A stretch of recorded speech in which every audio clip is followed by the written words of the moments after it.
Today we are at Williamson Memorial Gardens in Franklin, Tennessee. We'll be visiting the grave sites of 7 individuals in the country music industry. The first grave site we will be looking at is that of Troy Gentry. It was in the 1990s when 2 guys from Kentucky put their names together and became the country singing duo of Montgomery Gentry. Troy was one half of that duo, along with Eddie Montgomery. In 2017, the Montgomery Gentry duo was to perform at the Flying W Resort in Medford, New Jersey, which also has a public airport. They offered to take Troy in a helicopter ride to show him around the city before he was to perform later that day. The helicopter would end up crashing that day, killing the pilot as well as Troy Gentry. Eddie Montgomery wasn't along on that fatal helicopter crash, but instead was waiting at the airport for Troy to return. Troy was just 50 when he died. The Montgomery Gentry duo would win 3 major country music awards in 2000, and in 2009 they would become members of the Grand Ole Opry. In 2015 they were inducted into the Kentucky Music Hall of Fame. As you look at Troy's marker, you will notice a Batman emblem on it. Troy was a huge Batman fan.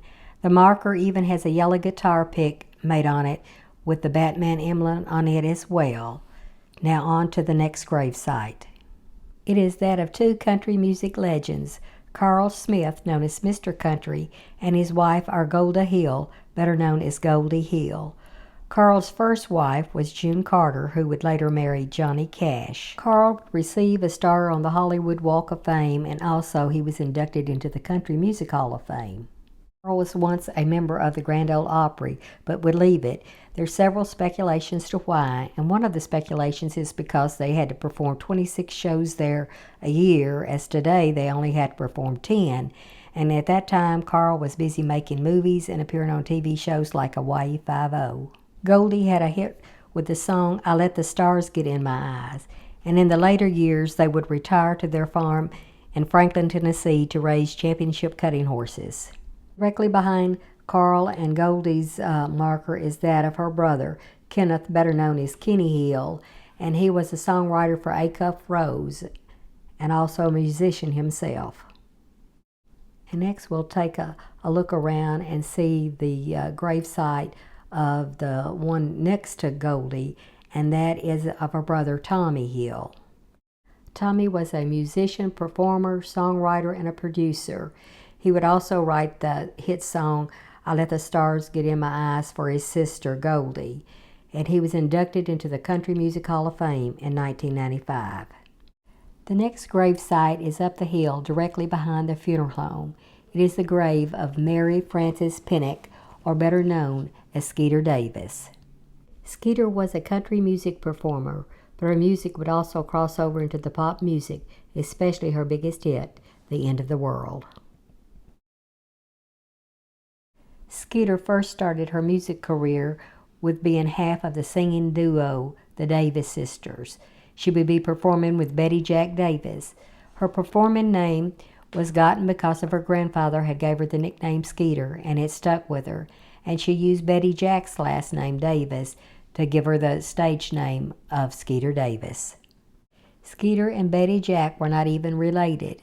Skeeter and Betty Jack would have a hit with their song, I Forgot More Than You Will Ever Know. Skeeter and Betty Jack were in a car accident shortly after the release of this hit song. Betty Jack would die from her injuries in that wreck, and Skeeter was badly injured. Skeeter was the oldest of the 6 children born to her parents in Dry Ridge, Kentucky. She is also buried next to her parents, William and Sarah Pinnock.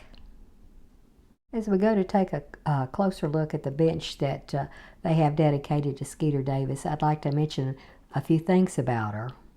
Skeeter joined the Grand Ole Opry in 1959.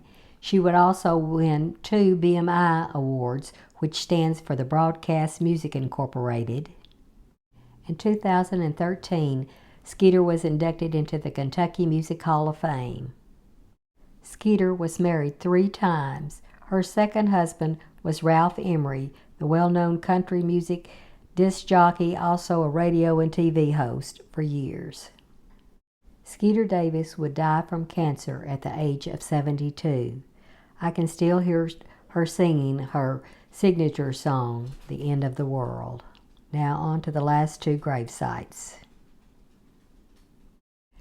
We are looking for the graves of the husband and wife singing duo, that of Carl and Pearl Butler. Carl and Pearl are best remembered for the song Don't Let Me Cross Over, which was their #1 single hit. Carl not only though was a singer, but a songwriter. Carl would write for such people as Roy Acuff, Carl Smith, and Rosemary Clooney. And for you younger viewers watching, Rosemary was the actor George Clooney's aunt. Carl and Pearl were members of the Grand Ole Opry, and in the 1980s they would retire to their ranch called the Crossover Ranch to raise cattle. Carl is buried next to his mother. And I'd also like to say in closing this video today, thanks so much for watching, and I hope you have a good day.